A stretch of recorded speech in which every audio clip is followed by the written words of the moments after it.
Hello everybody and welcome back to the wonderful world of Space Engine.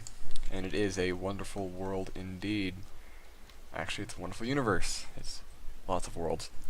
Anyways, to start things off, I was recommended to go to this place. Because apparently I have to look at the different star, or the different planets, because there's a surprise waiting for me. And I like surprises. Also, I was told to go by Sagittarius A, and I'm not one to like I'm I had a joke lined up and I completely butchered it. But it's like I'm not one to disagree with a supermassive black hole. There we go. All right. For the planet catalog, apparently I'll check out the life first because there's apparently a surprise. I don't know what the surprise is. Not yet, anyways. That's a nice planet. That's a nice planet. It's organic, multicellular, and it's all aerial. Ooh, I'm using. There we go. My fingers were like off to one side, so I was actually clicking on E, S, D, and F instead of W, A, S, D. Right then, information on this here planet. Life forms. Organic, multicellular. Atmosphere is what you'd expect from a gas giant, mostly hydrogen, helium. Now then, what is the surprise? A scorched desert, a red dwarf, frozen ice world, frozen gas giant.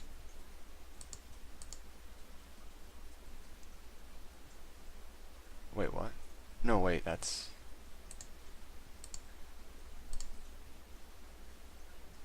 Oh. Could this be it? Again, I don't know if the surprise is something to do with the planet's looks, what's on it, or its physical characteristics. But we're gonna find out. Oh. Well, that's kind of a pretty planet. The color looks like kind of an off blue to me, but I'm colorblind, so my opinions cannot be trusted in this area. Huh. Those storms on the equator. So get the information on it then. Mostly carbon dioxide, oxygen, sulfur dioxide, and water. We have organic, multicellular, marine, and terrestrial, abiogenic. Alright. In the system chart, other planets, there's a huge surprise. So I have to compare this system in... Oh, I have to go to a specific planet, which is B. Or is it a star? B, alright. And I have to compare it to other planets in the system.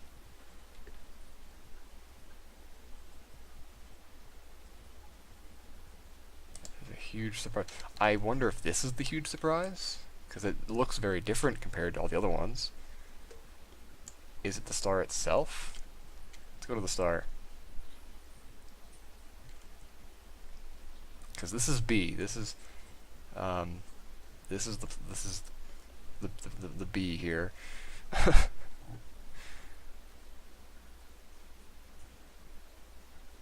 It looks pretty typical. Wait a minute. Wait a minute. I wonder if it's its size. Type mass. Where's its diameter?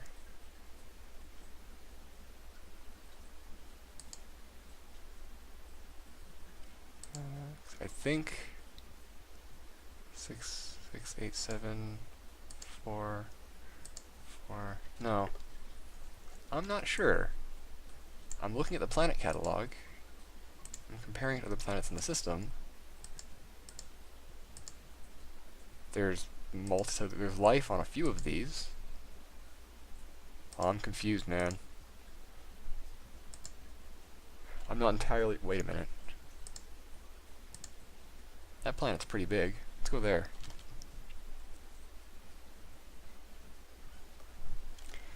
I'm not sure if I'm missing something. Is this the huge surprise? It's a nice surprise, but I don't know if it's huge. Or is it something to do with the star itself? I am unsure. I'm gonna need some more hints on this, I suppose? Or I'm just being dumb and not seeing it. Well then. I'm unsure, but the planet it hosted was very nice. This one has aerial life in the gas giant. That's always nice. Interesting. Interesting indeed. But I'm not entirely sure if I caught the huge surprise or not. I feel kind of dumb. Because I don't know if I saw it or not. Whatever. Carrying on. What is going on today? Well, it's 12:51, which means that technically it's the 5th, which means that InSight launches in a few hours. And I'm really looking forward to that. InSight is a Mars lander. It was supposed to be launched 2 years ago, but there was a problem with one of the instruments, so they had to postpone it, and it missed its launch window. So now it's launching this launch window, which, because Mars windows open every 2 years, roughly. And, yeah, I'm really looking forward to it. It's going to drill into the surface, and my goodness, what have we here? It's going to drill into the surface and gather some information about, about Mars' internal conditions, basically its geology, and if it's active or not. This planet is getting destroyed by the sun. We're going to land on it. And I'm really looking forward to it. It's going to be great. It's going to be launching at, well, 5 o'clock my time, roughly. But it's going to be fun. I'm looking forward to it. And it should be landing sometime in November, I think. Actually, wait, let's see here. Is it November or October? Sometime this fall it's supposed to arrive at Mars. That's all I know. Fall or winter. But it's going to be exciting. I always love a good Mars mission. Okay, you know what? Let's go to the dark side where it isn't blaringly bright. Whoa. Yeah, let the terrain generate. So that's happening, and I'm looking forward to that. What else is going on? There's a lot going on. One of the first Block 5 Falcon 9 rockets rolled out. It's going to be putting into place a geostationary satellite, which is kind of cool. It's like just kind of behind these mountains. That's quite the sky. That'd be terrifying. It's like, oh, daylight's coming and everyone dies. Well, this is a sanitized planet anyways, so I guess it doesn't really matter. Like, it's... Like, look at that. It's cometing. What's all this down here, then? The scorched asteroid. Wasn't there life in this system somewhere? Why did I come here? There was a reason I came here. I don't remember what it was, though. Maybe just a random star? I'm confused. Whatever. In the wonderful world of my life, I got new glasses, finally, because my old ones were ancient and broken. And, they're great. I can actually see again. Unfortunately, they're digging into my head, so I have to get them adjusted at some point. That isn't a big deal. Not a big deal at all. Let's speed up. Let's go over here. Okay. Boop. Ooh, I also have planned a new segment for my channel, which might be fun. We'll see. It's gonna be a bit of a surprise for you guys. It's gonna be a live action thing. I'm gonna do videos that, at the very least, should be entertaining. Trust me, they're gonna be great. I just need to actually get around some of the things I can do for them. Cause I was thinking, it's like a lot of popular videos usually have gimmicks to them, like channels, and it's like I don't really have a gimmick. I'm just me. And I don't really want to fall into a gimmick, but I like doing things that are fun and interesting. And so I have an idea for one that's actually reasonable. Like, it's something that I can afford to do, for one. That's the biggest one. Because like one idea I had was I want to buy an old autoclave and see if I can cook food in it. Like, an autoclave is it's used to sterilize surgical instruments and stuff. Surgical instruments and tools. but I can't afford an autoclave to abuse it, so. But I have another idea. It'll be fun, trust me. At least it should be fun. What is going on in this quadrant of the galaxy? Not a whole lot. At least nothing, not where I'm looking. What's that? Oh, that's a galaxy. I don't have a lot to talk about this episode. I feel kind of bad. It's kind of hit or miss. I either have topics in hand, or it works well, or it doesn't. I'm already 10 minutes in, and I've really talked about nothing except for InSight, which InSight's pretty great. I love InSight. I'm also looking forward to it's like the next. I think it's a Frontiers mission. And it's either going to be an Comet sample return or the Titan quadcopter lander. And I really, really hope it's the Titan one. Because, well, both of them are good. A Comet sample return could help answer some questions about the origins of life, which is pretty important and pretty impressive, and I'd be all over that. But a Titan lander could help look for life there and get to know that moon better. And there's a lot of interesting things that happen on that moon. For one, there's that weird hydrogen depletion on the surface, which is currently, it's not really known what's causing it. And one of the ideas is life. And I'm all for that. Like, there could be methogenic life living on Titan that's metabolizing the hydrogen. Because there's lots of hydrogen in the upper atmosphere and the mid-atmosphere, but there's like very little on the surface. So something is causing this depletion of hydrogen. And I really want to know what's causing that, because that's just exciting. I have a good feeling about it. Wow, my jaw kind of hurts. My ear. I think I have allergies. Springtime happens. But it doesn't matter, because I have videos to do and other things to do. I need to be more active on my YouTube channel. It's like this kind of schedule thing. It's kind of irritating sometimes. Like I would assume. Then again, if I had an actual schedule, I don't know. I don't know if I have enough material to cover like a full schedule. And with these videos, I keep them spaced out about 3 days apart, so I have time for people to tell me things and ideas and places to go. So there's a reason for that. I'm not finding any life. You know, let's just find a random star and go. Let's go there. Red dwarf. Boop. Ooh. Look at that surface. That's a nice surface. What kind of worlds you got going on here? Well, I'm gonna go there first. It looks like it's an itty bitty little ring system. That's adorable. It's like it wants to have a ring system, but it could only afford this. It's kind of cute. Planets can be cute. No one will say otherwise. It's glowing. It's kind of weird. Why would it be glowing on that side? Oh, reflection, I suppose. Huh. Let's go here. I'm trying not to yawn, because I'm doing a video, but I have a yawn that's really trying to make its way out.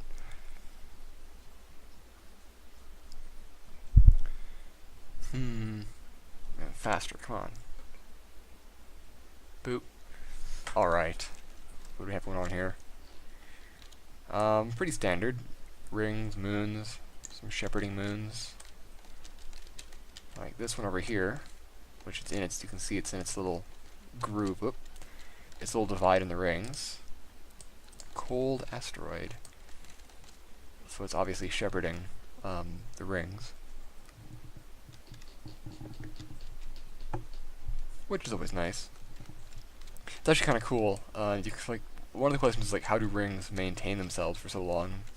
A lot of times you have like these little shepherd moons that are just like bodies that are within the ring system itself, and their gravity kind of keeps things in place, or helps stabilize them anyways. And but like because they're there, they're accreting material and gathering material, so their gravity has cleaned out these gaps and grooves in the rings.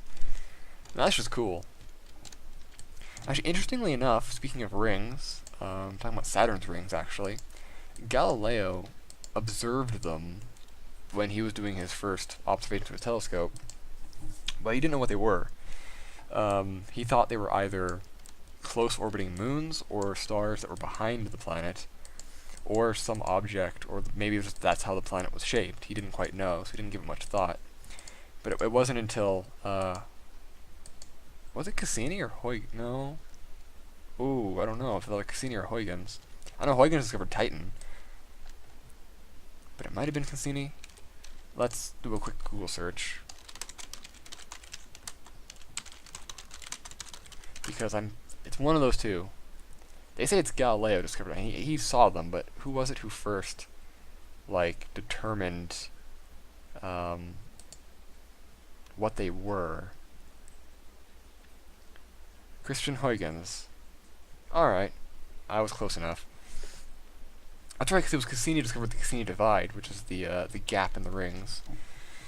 But yeah, because, like, it's kind of cool. You look at a lot of pictures of Saturn, like Galileo and whatever, and it's like, it's a disc, and it has, like, these weird donut shapes on it, because they didn't quite know what they were. It was just this weird shape on, an indistinct shape on the planet. But then Huygens determined that it was actually a ring around the planet of material, and everyone was like, oh yeah, that makes sense. And yeah, it's actually quite cool. I love looking through old diagrams and sketches from astronomy and microbiology, because you get to see how people like first discovered these things and how it kind of looked, and it's really cool.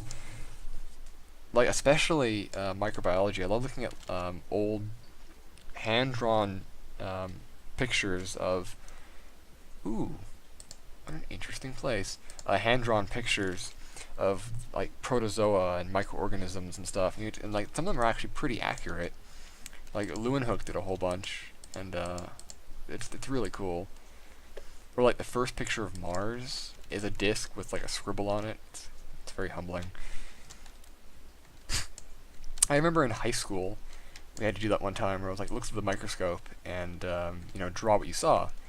And everyone else was, like, kind of annoyed, so and didn't care, so they just drew haphazard shapes. There's an alarm going off outside. But I actually took the time to actually draw things how they looked, and I got the best marks because of that. But I thought it was fun. Everyone else thought it was boring. I hate when people, like, in school were like, oh, biology was the most boring topic in like the school day, and it's like, no, biology was fun. They didn't understand. What an interesting surface we have going on here. What is this again? It's a frozen titan, so this might be well, it depends. What kind of information we have going on here? No, I don't want the star. I want the planet,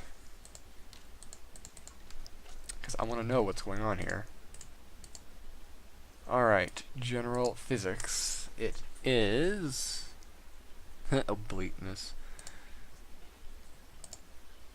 I'm gonna assume there's probably water ice on its surface, kind of like Titan. And if that's the case, that could explain this terrain we see here.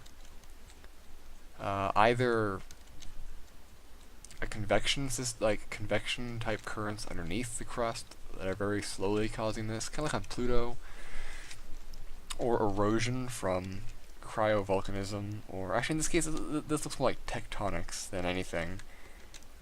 But it's very widespread and kind of like this weird kind of shapes. It almost looks like it's been eroded through a fluid cycle, kind of like on Titan, where you have liquid methane that erodes water ice bedrock the same way water erodes granite bedrock. And judging by the temperature on this planet, I am going to assume that this is not liquid water. So we have some kind of liquid methane. Actually, wait, what's the atmosphere? Nitrogen, CH4. Yeah. Yeah, this is gonna be like liquid hydrocarbons. Actually, no, I don't want the star. I want the planet. It has a bit of a magnetic field there. I'm noticing that. Actually, this isn't a very complex atmosphere. It has CH4 though. Interesting indeed. But it has a bit of a magnetic field, which is interesting. I don't think I wouldn't really expect that. Let's go here. I'm kind of curious.